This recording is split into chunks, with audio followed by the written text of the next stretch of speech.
Hello, কেমন আছো সবাই? আশা করছি ভালো আছো, সুস্থ আছো। বেশ কয়েকদিন হলো তোমাদের সাথে গল্প করা হয়ে উঠছে না, তাই চলে এলাম একটা পুচকে ব্লগ নিয়ে।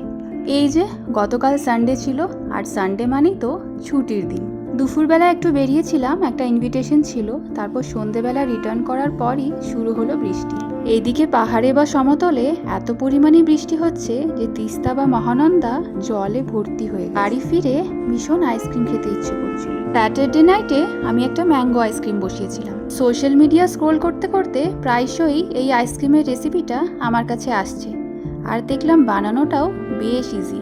বেশ কয়েকটা উপকরণ দিয়েই হয়ে যাচ্ছে, তাই খুব ইচ্ছে করছিল এটা বানাতে। তোমরাও কিন্তু এটা বাড়িতে বানিয়ে খেতে পারো। বাচ্চা থেকে বড় সবার জন্য এটা একটা হেলদি রেসিপি। যেই প্যারেন্টসরা বাচ্চাদের বাজারের কেনা আইসক্রিম দিতে ভয় পাচ্ছ, তারা নির্দ্বিধায় এই আইসক্রিমটা দিতে পারো। এটা অনেকটা হেলদি, আহামরি কোনো ঝামেলাই নেই।